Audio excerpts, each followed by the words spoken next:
Good morning, good afternoon, good evening, good whatever it is, wherever you are today. I'm Ali Amagasu, and you're listening to Cloud Unfiltered.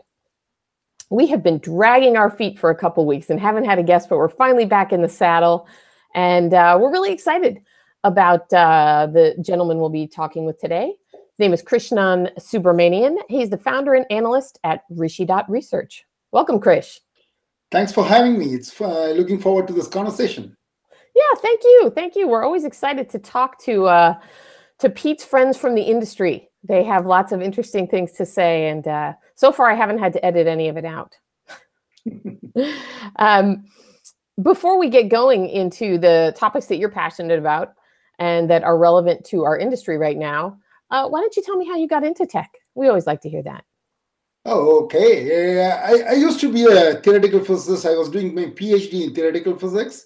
So as a part of, since theoretical physicists do a lot of computation, I had a Linux server at my disposal for running my Fortran and then C programs in the past. So when I had a Linux server with root access, that is like something you have to explore. So I started fiddling around. It's early Slackware days. So I was trying to hack into it, like try to change everything and figure out what's happening. So I sort of started learning about the system admin tricks and all that. So when I was doing my PhD, a colleague of mine convinced me that we should do a startup. So that was the early .com days. So I thought, okay, let's try it. And I jumped out of PhD. And when I came out, it was January of 2001. We all knew what happened. So I didn't know what to do. Instead of going back to doing PhD, I became a system administrator. And eventually, I started a few companies supporting open source software. And when cloud came into picture, I thought, oh, it's bad for open source. And since I had some background on system admin, I was playing around with the Amazon Web Services. Then I figured out that maybe cloud is the model is a very good business model for open source. You could take open source software, run it as a service and deliver it to people. Then started evangelizing cloud. Somewhere in between, they said, hey, be realistic. Then I moved into an analyst phase. That's how I sort of came into this field. Excellent. Do you ever miss being a physicist? Yeah, I do miss being a physicist sometimes, especially when you see interesting news coming out of Large Hadron Collider and other places. I do miss being a physicist, but I sort of compensate for that by sort of listening to all the lectures that are out there in YouTube. And I've been following all the new research that's coming out in archive.org. So that sort of keeps me engaged at the periphery. So yeah.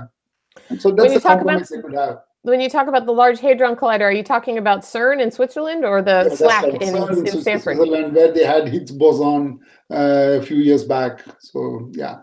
Right, that was exciting, and there's some overlap because they run OpenStack, right? Yeah, they run OpenStack. I think they have the largest cluster of OpenStack out there, if I'm correct. If I remember it correct. Wow. Yeah, I saw Tim. Oh, I don't remember his last name. But they're the lead administrator. He's spoken at a couple of OpenStack conferences. Yes, and I've seen his talks too. Yes, that's how I think about it. Yeah, they're dazzling. That's a really cool use case. Yeah, they are a very good use case for OpenStack. In fact, I would say they are the poster child of OpenStack to some extent. Right. Yeah. Okay. So Pete texted me that I lost him. Actually, I didn't lose him. He lost power, which is an exciting thing. Oh. He's joining us back. Perfect. See, this is the kind of thing that I will edit out. This is definitely our technically challenged episode. But Pete's back. I had to tether to my phone. My whole neighborhood lost power. My backup generator kicked on, but I don't have internet right now. So, woohoo! We're that dedicated here at Cloud Unfiltered that we'll.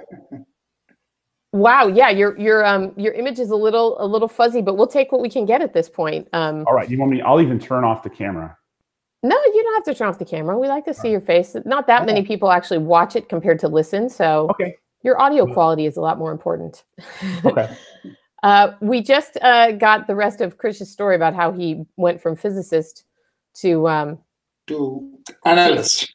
To analyst, which is another interesting path that I don't think we've heard yet. I haven't heard that one either. Yeah. So when we were talking before the show, Chris, you talked about some of the things you're passionate about, and cloud native computing was one of them, and serverless, and let's talk a little bit about OpenShift, because it sounds like you were really involved in that project, at least up until a couple of years ago.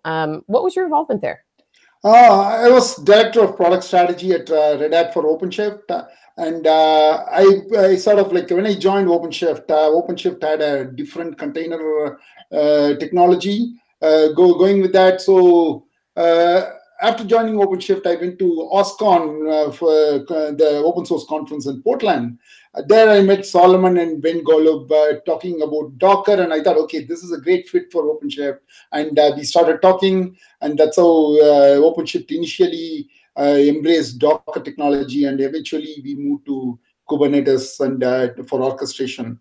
That's a great, OpenShift is a great product. Like sort of like it made it easy for developers to deploy their application, at the same time gave some sort of control for IT operations to ensure that across the entire life cycle of the application, from developer laptop to the production environment, you could provide the same environment. Like, for example, the biggest problem that led to the whole DevOps movement is developers saying that, hey, it's working fine for me, but it fails in production, and operations blaming developers blaming operations.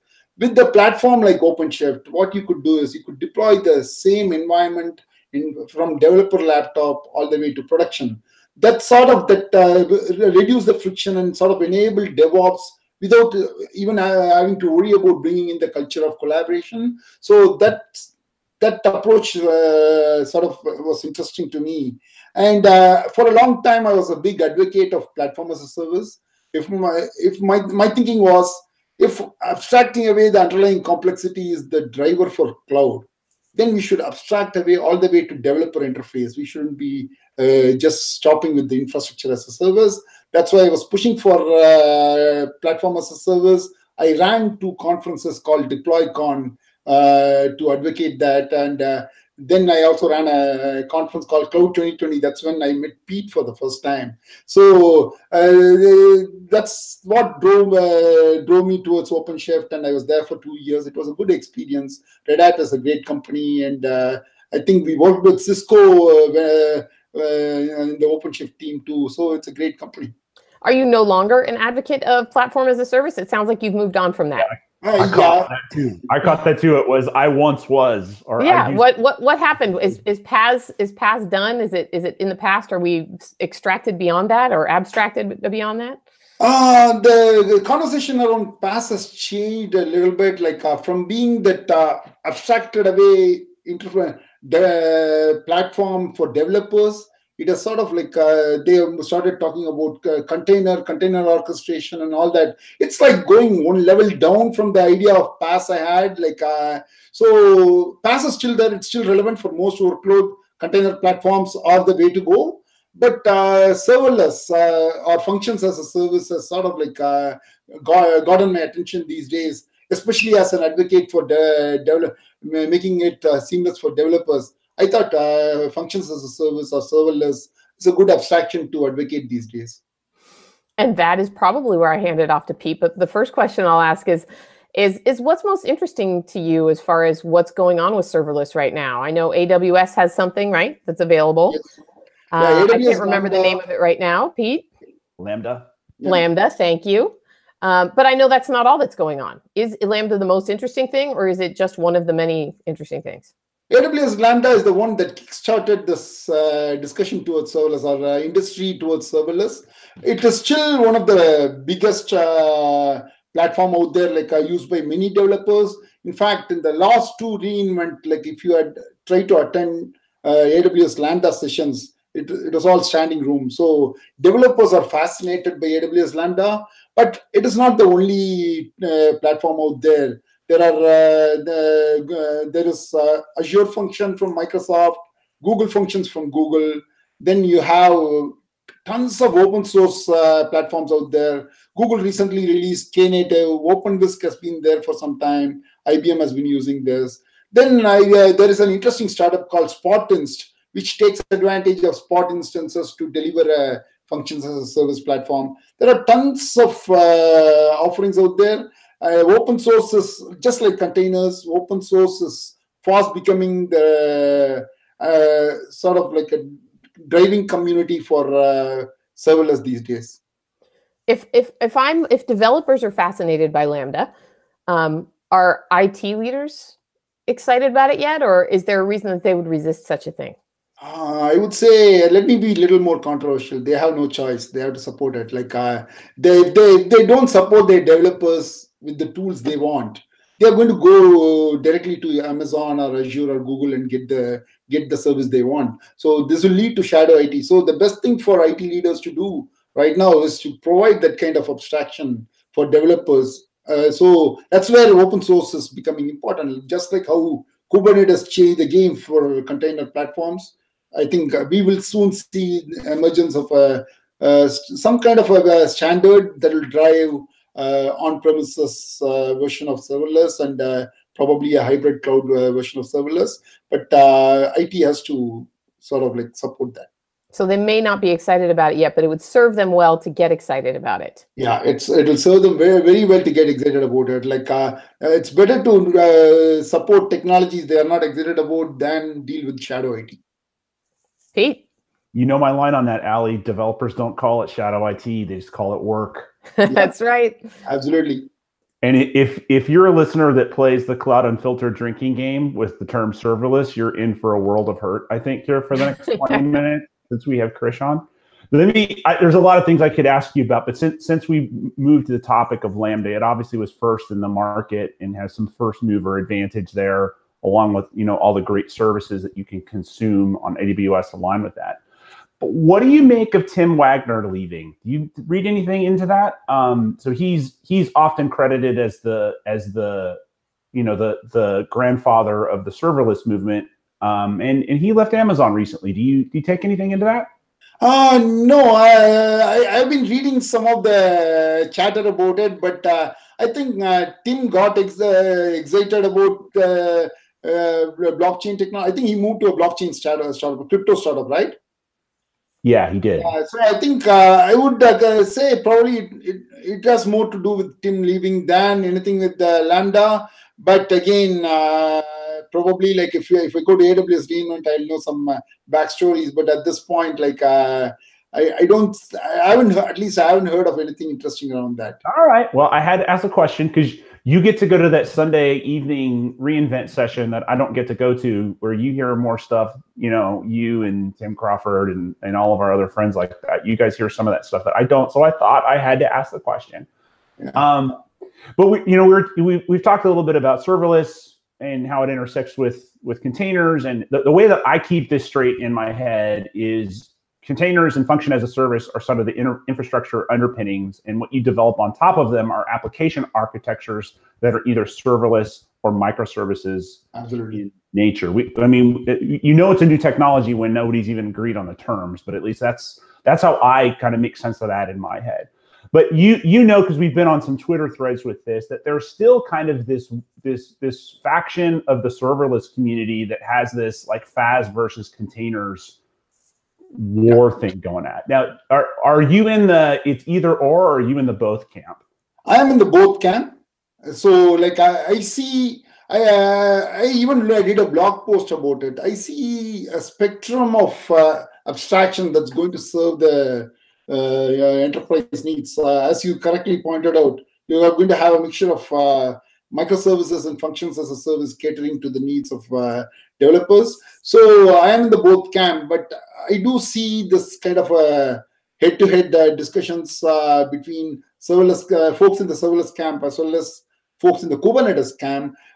So I would say, like, instead of like looking at it as Kubernetes versus serverless, I would say it's Kubernetes and serverless. Probably like you go from managing containers on top of virtual machines using Kubernetes to like something like Fargate or Azure container instances to then functions as a service. It's a spectrum of abstraction that we are going to deal with in our organizations going forward than this or that. Now, where do you think that decision process is as to where, in what circumstances should I use a function versus using a container? Is it as simple as I've got to keep some state in memory and I've got a performance use case where I can't afford to load it out of a database? Or are there other guidelines where you're still going to need like a server daemon running in a container as opposed to a function that'll have a life cycle of a few milliseconds? The way I tell people looking at this difference between containers and serverless is, if it is event-driven from a kind of a story and that's stateless, go with functions as a service. Right. And, in fact, in my GitHub repo, I have something called decision diagram where I sort of guide people through when to use virtual machines to when they can use functions as a service. So, like, if it is event-driven, go for serverless.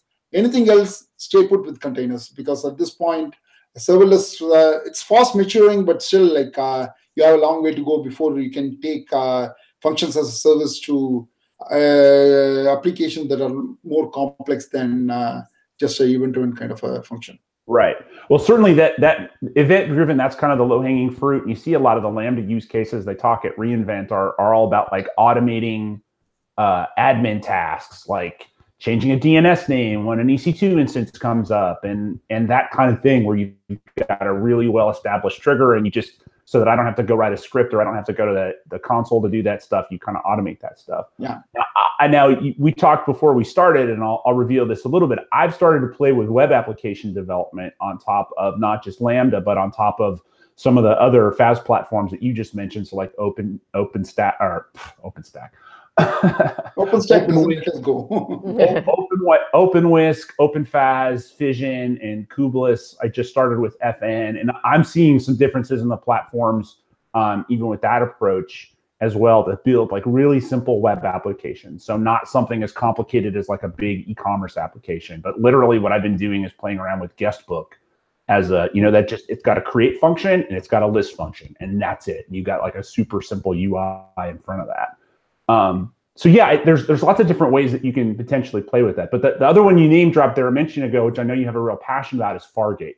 So for those that don't know Fargate, can you define that for us? And you've had periods on Twitter where you've been really passionate about that. You think that's how AWS is going to win the war over Kubernetes. You've been almost that emphatic. Yeah. So the way I look at Fargate is like being able to use containers without having to manage the underlying infrastructure. It's like just consuming containers without the headaches of managing any of the infrastructure underneath, whether it's virtual machines or bare metal servers or even mainframe. I don't care. But what Amazon does with Fargate, in fact, Amazon was not the first company to do that. Microsoft Azure offered Azure container instances before Amazon came out with Fargate. So, like, what it allows us to do is to consume containers based on what you need to do and not worry about managing anything underneath. So now they are supporting ECS on top of the containers for orchestrating it, and Kubernetes is going to come probably in the next reInvent. What I expect, this is where I think my blog posts became a little controversial. What I am arguing is the largest number of Kubernetes users are in AWS. So if when I spoke to some of the AWS customers using Kubernetes, that was do-it-yourself Kubernetes, during last reInvent, they said, as soon as AWS announces something like a managed Kubernetes service, they will move there. Amazon already announced that. So now, if Amazon brings Kubernetes on top of Fargate, then that is even more simplified thing for the Kubernetes users to use. They don't have to worry about managing the underlying infrastructure. They just consume containers, use Kubernetes to orchestrate them, and get going. Now, yeah, go ahead. No, let me try to restate that. So you're finding that today, if I'm understanding your position correctly, that most people are basically self-stalling in Kubernetes or EC2 instances. They spin up some EC2 instances on their own and lay their own Kubernetes trunk on top of that, right? But if you go to something like even GKE, right, you still it's simplified in terms of, okay, here's the GKE distro I want, but then here's the instance sizes I want for my master and my node, but I still have to make those decisions about how I want the networking to be between those two. And we have a very similar experience with Cisco Container Platform on-prem as well. Yes. But I think what you're saying is, okay, what Fargate does is take that the next step beyond that, where now I don't have to have visibility to the VM instances that are underneath my Kubernetes cluster. I just say, give me a cluster, and it'll expand and contract as I need. And then that gets a little bit closer to your developer nirvana that you were talking about before, where you can reach that to the IDE and not just to the cloud console. Did I restate that okay? Yeah, that's a pretty good description of Fargate. The advantage is not just the developer nirvana that's I can give, but also like it is also about the cost. Now I don't have to worry about paying for the underlying EC2 instances. I only focus on paying for the containers I use, the container right. Instance sizes. So the cost is a factor too. The abstraction as well as the cost is a factor. And from there, what I expect is now Amazon brings in Kubernetes, onboards all the Kubernetes users on top of Fargate. Now if they put an abstraction on top and say, hey, don't worry about even handling Kubernetes and Kubernetes clusters. Right. We'll give you an abstraction which will make it as seamless as functional AWS Lambda, so that you can just focus on deploying your applications. And that's it. When Amazon does that, Kubernetes is in limbo. Like they are losing significant number of users to Amazon's proprietary platform. Yeah, I see what you're saying there. I mean, the one thing that Amazon continues to do a really good job of is so focus on the developer. I mean, there's a reason why they give away hoodies at reInvent every year, right? They're not giving away sport coats. They're giving away hoodies for that. So I guess with all this as background, let's kind of bring this up a notch. And so if you're the CXO, whether you're either the CTO, the CIO, or the CEO. So if I give you that job at a Fortune 500 company today, what do you do? What's your playbook? What do you do to incorporate these new technologies that are so focused on developer productivity? Okay. So depending on the leverage, my decision is going to vary. But what I would say is the first mandate will be anything new. It goes on to my microservices architecture using containers or functions as a service using serverless technologies. Would you go as far as saying serverless first? Is that the edict? It's serverless and microservices. It's like containers and serverless. Depending on use cases, it's going to change a little bit. But any new development should be on these technologies. Containers and serverless should be the thing. And then depending on the legacy debt I have, and depending on the flexibility I have in re-architecting that legacy debt, I'll slowly move them over to container technologies, and wherever appropriate, I will tap into serverless. That'll be my playbook. Doing anything else probably might help me in short term, but if I look at it from a long term view, probably that's not the right approach. Have you spent much I'm sorry, Ali, were you going to say something? Oh, no, just the legacy debt comment brought something up. I just thought, how many companies in the real world would be ready to take that ideal approach? Are you're dealing with these companies, I assume, as a consultant or analyst, and what are you seeing? Are they anywhere near ready to adopt serverless? For the net new workloads, yes, they are open to serverless. I even spoke to some of these companies, including some of the banks that are trying to embrace serverless for their new workloads, about the lock-in issue. Because one of the biggest risks with serverless is the lock-in issue. I asked them, aren't you worried about lock-in issue? Being such a big bank, aren't you worried about it? What they said is the cost of building a serverless application is so small. The speed with which they can build that application is so fast. Even if they are logged in, they can as well get rid of it and build it again. So that's what went to when that conversation went into me advocating something called disposable applications. Just like how we are talking about disposable infrastructure, where we say that treat the infrastructure as pets. I am now saying, I have started saying, I won't say I'm strongly advocating. I have started telling people, think of applications like pets, like cattle instead of pets. So like build it, destroy it, keep moving on. So it's going to take a long time. Like for net new applications, they are open to serverless, but it's going to take knowing how enterprise customers move, it's going to take time. So you're saying they're less likely to go, gosh, we've got this application written for legacy hardware and in legacy, kind of format. We're sticking with it. You're saying in some cases, and rather than trying to port it over, just trash the whole thing, write it anew in serverless. No, not trash though. That's not going to happen. Like I'm not talking about the legacy applications per se. I'm talking about the net new applications. When you build it, treat it as cattle rather than pet. Okay. Don't sort of like tie it deeply with any. Don't make architectural decisions that will tie it deeply. So come with an approach that okay, tomorrow if I don't need it, I can dispose of the application and build a new one. Okay, got it. Call it disposable applications, but people are far away from embracing that idea. Yeah. Pete? No, just there's I've seen an example of that most recently with, and I can't it was right before Cisco Live in Orlando. There was the lead developer at KitchenAid. You remember this one, Krish?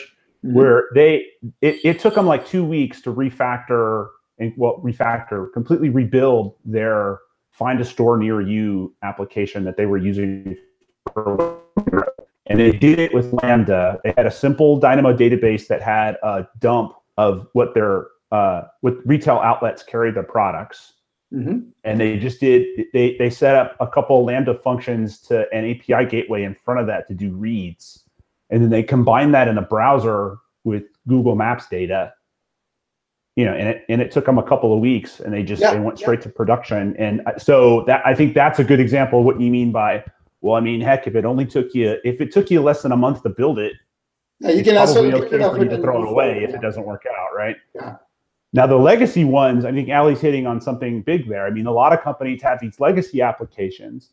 What do you think about the idea of that there is some percentage of those legacy applications, and I don't know what it is, but having had arguments in the late 90s with ops guys as to whether or not Java JVMs were going to kill performance or not, and that seems ludicrous now, 20 years later. But a lot of those applications, Linux shell is a Linux shell is a Linux shell, right? And as long as it's configured in such a way that you can pass it the IP and port number that it needs to talk to its other components, there's a lot of those applications that could theoretically run in containers and not know that they're not running on bare metal or VMs, right? What percentage of those legacy apps do you think fit that? Is it less than 50%? Is it less than 20%? That you could potentially have this new world where your net new is happening on top of your Kubernetes structures and maybe function as a service on top of that, but your legacy ones are running on containers because they just need Linux shells, and now you don't have a VM management layer that you need anymore. Yeah, I would say at least 50% of the legacy applications are going to be like that. You can sort of just lift and shift and move it to containers, because there are some legacy applications which you just cannot move. You may be able to move technically, but people will not be willing to move because of various business considerations. But many other applications you could move it to containers. It can be stateful applications. You can move it and still manage it. You cannot treat it as a cattle, but you need to sort of manage it a little more. So there is an operational overhead there. But the thing is, you can still do it. I would advise, if there is an option, go for it. Instead of keeping it in the traditional way, move it to containers, because that gives you more opportunity to get that application working seamlessly with the next gen applications. So you put it in a container, probably put an API, wrap an API around it, and get it talking to all the newer applications. So that's what I tell people, go with containers if you can. Again, it depends on depends on the application, depends on many other factors. Right, but it can be done, possible, you can do that. Those brownfield apps won't be able to take advantage of containerization in the same way that net new application would. It's not going to be able to take advantage of, the auto uptime or the heartbeat or, the auto scaling and some of that cooler stuff you can do with the net new. But if you can get rid of a management layer, why not do it, right? Yeah, just consolidate the management under one control plane, or at least bring it under one control plane. That should help. Yeah. Yeah. Ali, you got anything else? I got one more for him.